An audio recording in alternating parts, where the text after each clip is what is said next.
இந்த வீடியோவில் பார்க்க போகிற ரெசிபி ரத்த பொரியல். ரத்தம் வாங்கி வாஷ் பண்ணி நல்லா பிசைஞ்சி ஃபில்ட்ரு பண்ணி வச்சுருக்கேன். ஏன்னா அதில் வாட்டர் இருக்கும், ஃபில்ட்ரு பண்ணி வச்சுருக்கேன்.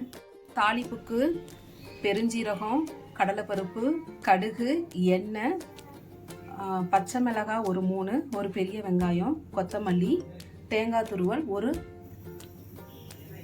அரை மூடி அளவு தேங்காய் துருவல், இவ்வளவுதான். கடாய் ஹீட் ஆயிடுச்சு. கடுகு போட்டுக்கலாம்,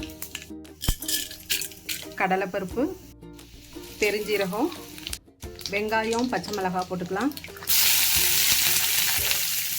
ரத்தத்தில் உப்பு இருக்கும், அதனால் இதுக்கு உப்பு போட மாட்டாங்க. இதனால வெங்காயம் வதங்க ஒரு பிஞ்ச் உப்பு போட்டால் போதும். வெங்காயம் கண்ணாடி பதம் வந்துருச்சு. இப்போ ரத்தத்தை ஆட் பண்ணிக்கலாம்.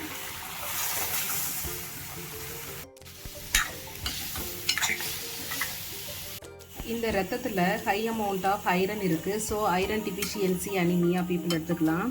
ப்ரோட்டீன் இருக்குது, இதில் வந்து எசென்சியல் அமினோ ஆசிட் ப்ரெசென்ட் ஆகிருக்கு.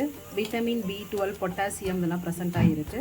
மினரல்ஸ் இருக்குது. இதில் வந்து அதிகமாக ஆன்டி ஆக்சிடென்ட் ஆக்டிவிட்டி இருக்குது.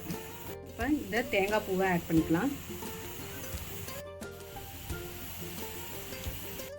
டேஸ்டியான ரத்த பொரியல் ரெடி ஆகிருச்சு. தேங்க்ஸ் ஃபார் வாட்சிங்.